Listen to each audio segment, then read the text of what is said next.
Why don't you marry me? I'm a better match for you than that plain Emily, my sister said, draping her arm over my husband's shoulder and sidling up to him.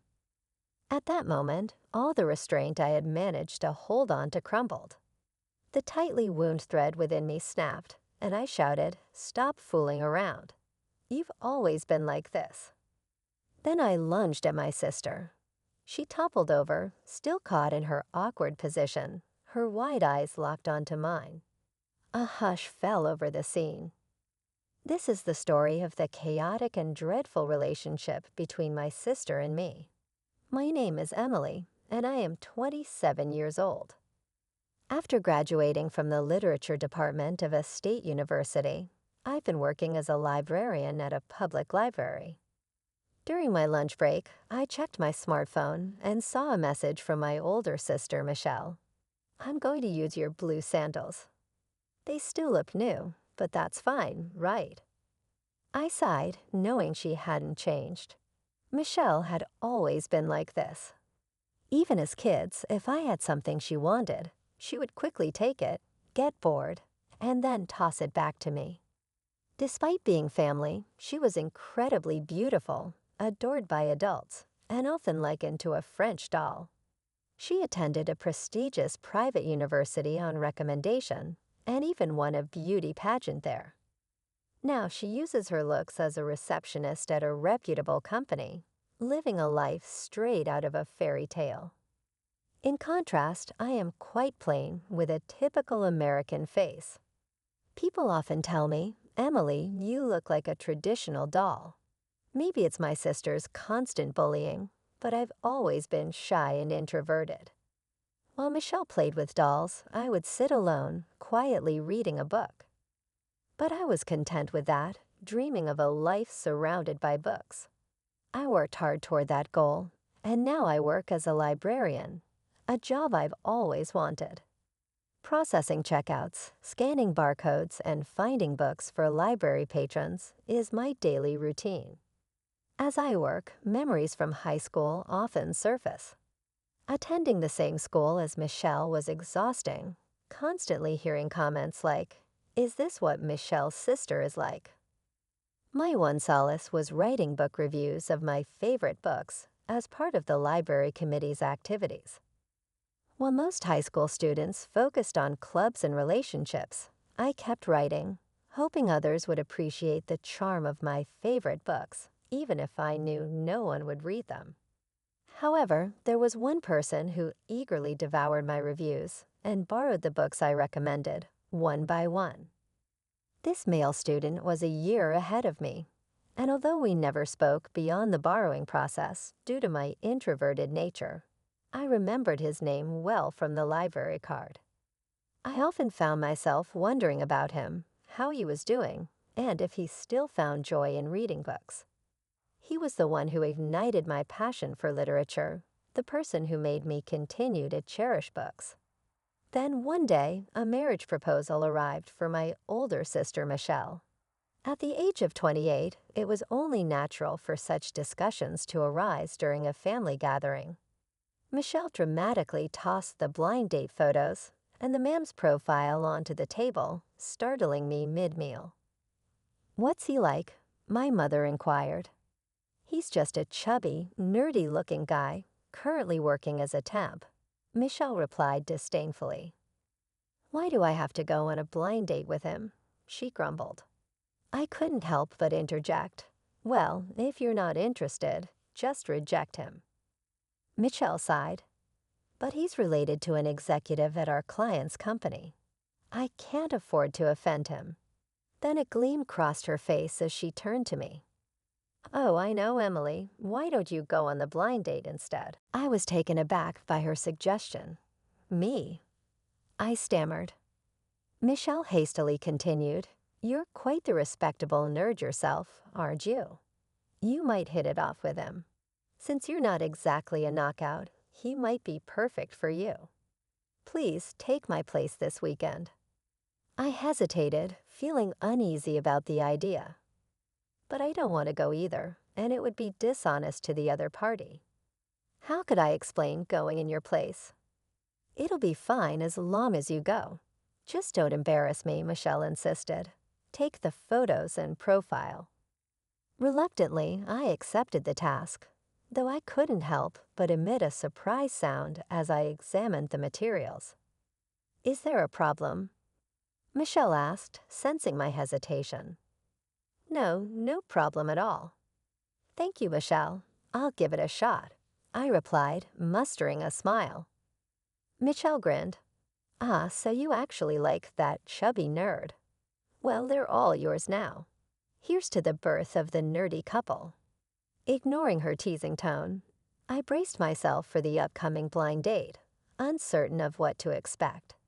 I continued to study the blind date photo and the man's profile.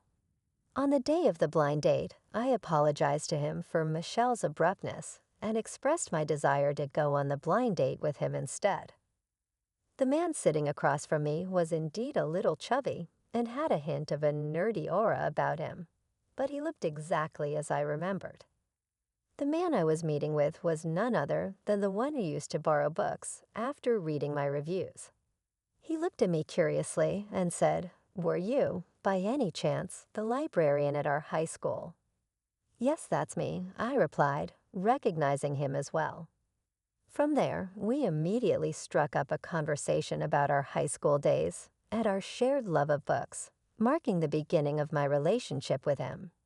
His name was Thomas, and he had been in the same class year as Michelle, though she seemed to have no memory of him. During one of our dates, Thomas told me honestly, "Emily, if Michelle had come instead of you, I would have turned her down. Her reputation precedes her, and not in a good way. However, knowing me, Michelle would have probably dismissed me first." "I'm truly sorry about my sister's past behavior," I said. "But I'm glad to reconnect with you, Thomas. I think you're wonderful. If you're self-conscious about your appearance, why don't we work on improving it together?" I suggested. "You're right," Thomas agreed. "I've been so focused on work that I've neglected exercise and my appearance. I'll make an effort so you won't be disappointed."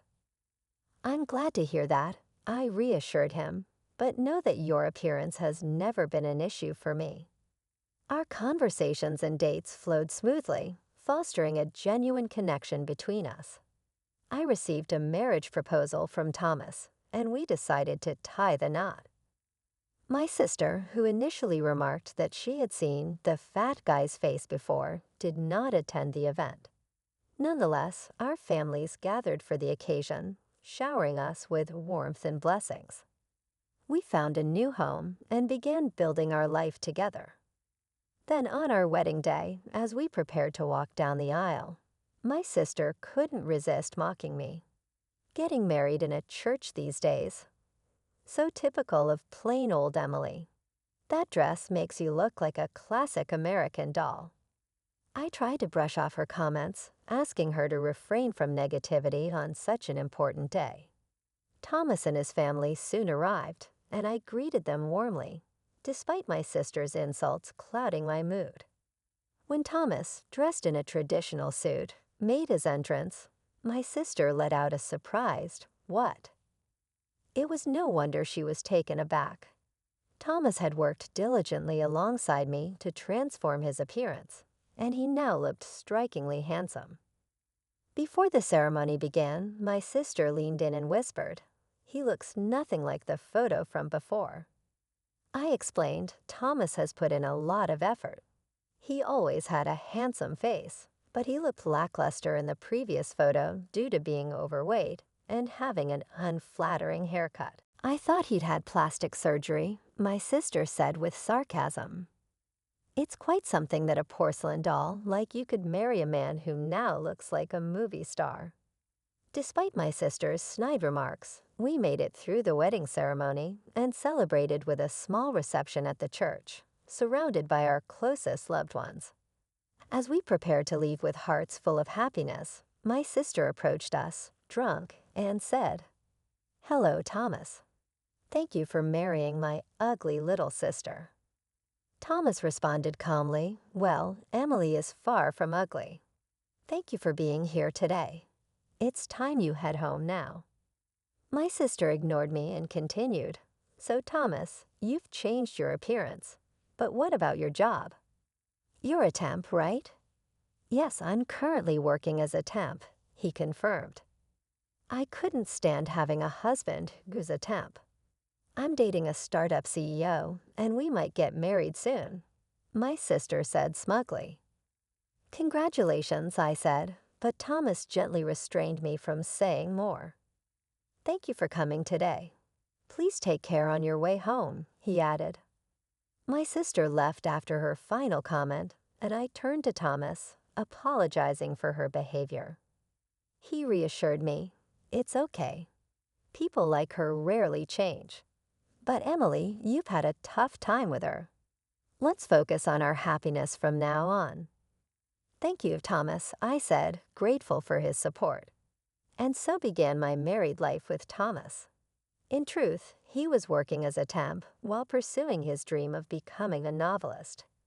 His love for reading had grown after discovering my book reviews, which had inspired his passion in high school. I wrote book reviews that inspired Thomas to start writing himself. So far, he had a few pieces published in literary magazines, which was an impressive achievement.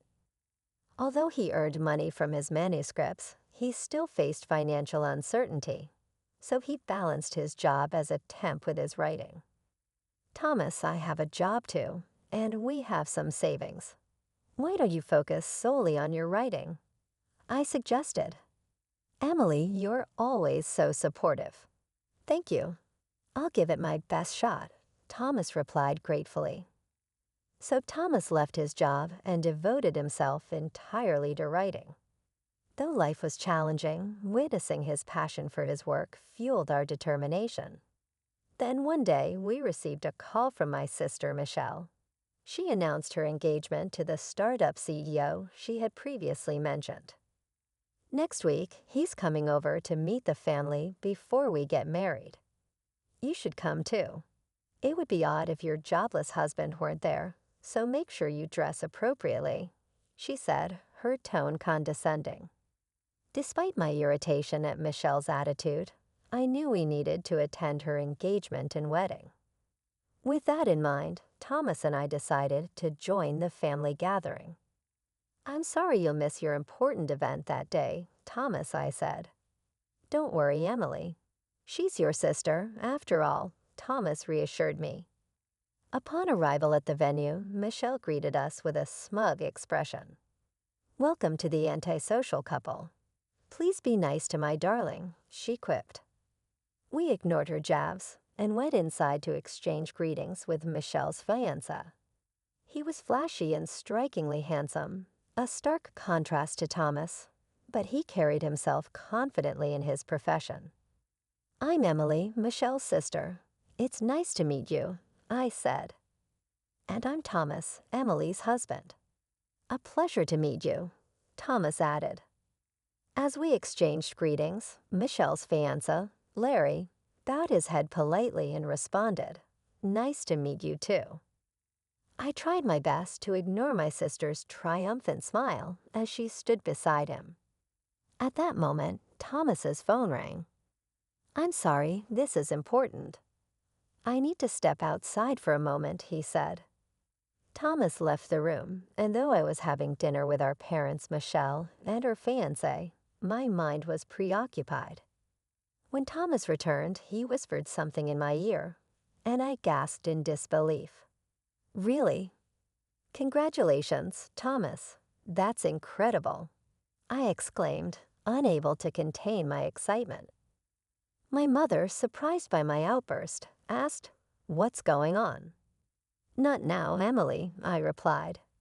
"Thomas's novel just won a major literary award, and it's going to be adapted into a movie." "Is that true? Congratulations, Thomas," my mother exclaimed, her face lighting up with joy. "Yes, that's fantastic news, Thomas. All the support Emily has given you has paid off."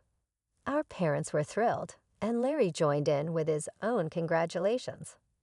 "That's wonderful news, Thomas. Let's raise a glass to celebrate." I'm sorry, but I have to give some interviews about the award, Thomas said. As Thomas prepared to leave, my mother began to remark, "Well, I guess that's it for Thomas and Emily." Suddenly, something unexpected happened involving Michelle. She abruptly stood up from her seat next to Larry and walked over to us, positioning herself between Thomas and me. "Hey sis, shut up, you ugly," she began in an icy tone. "Thomas, why don't we get married? I'm a far better match for a successful, award-winning author like you than someone like Emily," she suggested with a smirk, placing a hand on Thomas's shoulder and leaning in close to him. I felt my world shatter around me. Michelle always desired what I had, and once she was done with it, she cast it aside. She consistently belittled Thomas and me, but as family, I had always put up with her. This time, however, I could no longer hold back. A rush of tension surged through me, and I shouted, "That's enough, Michelle. You've always been like this." As I lunged at her, she stumbled back and fell awkwardly to the ground. Thomas, who had been leaning on Michelle, jumped away. Michelle sat on the carpet, stunned, her wide eyes filled with surprise. "What on earth are you doing?" she cried. "That's exactly what I should ask you. What were you thinking?" Thomas's voice was cold and sharp as he looked down at her with disdain. "I mean, I was offering to marry you," she stammered. "Even if I were the last man on earth, I'd say no. Emily is the only one for me for life." "What's so good about Emily?" "I'm prettier, my figure is better," Michelle protested. "Emily is not only beautiful on the outside, but also on the inside, unlike you," Thomas retorted. "She's been my support all this time, the reason I achieved these awards, something you could never accomplish." Thomas walked over and put his arm around my shoulders. I could feel my anger toward Michelle slowly dissipating, and warm tears streamed down my face. "How dare you reject me after all my advances?" Michelle's face flushed red, her voice shaking. "Michelle, what are you doing? Do you even understand the significance of this occasion?" Our parents scolded her, now fully aware of the situation. Looking as though she had just awakened from a dream, Michelle rushed back to Larry. "I'm sorry, Larry," she apologized. "Looks like it's going to be you after all," Larry said, exasperated, straightening his tie. "That's enough. Stop talking. Who would want to marry someone who throws herself at a married man during a family gathering?" He paused, then continued, "Let's call off the engagement. I'm sure you understand why." Our parents turned pale and could only nod in agreement. "Wait, even you, Larry. I've already announced our upcoming wedding to everyone. What happens if you back out now?" My sister shouted. Larry responded calmly, "It's time for me to take my leave." "Congratulations once again, Thomas. All the best to you both." Thomas and I bowed as Larry left the room. Wait, Larry," Michelle cried out, but her desperate calls were in vain. "I am disgusted. Don't show your face for a while," our parents said to Michelle before they too left the restaurant, casting her a contemptuous glance. "Emily, let's go home," Thomas said as he reached for my hand and gave it a comforting squeeze. I held on to him tightly, and as we left the restaurant, I turned back to see my sister collapsing in her seat. Fast forward a few months. After the end of her engagement with Larry, my sister seemed downcast for a while, but she soon began seeking a new partner. However, she only focused on high-profile men who appeared put off by her mercenary attitude. My sister's once famed beauty is starting to fade with age, which may make her quest for marriage more difficult. Meanwhile, Thomas has been kept busy with award ceremonies, interviews, and film releases following his literary success. He has since been able to shift his focus back to his writing projects. Thomas has always been a kind and devoted husband, And now he is known as a loving partner, frequently sharing stories about me during interviews. He supports me as our child develops, and I pledge to stand by Thomas's side and support him always.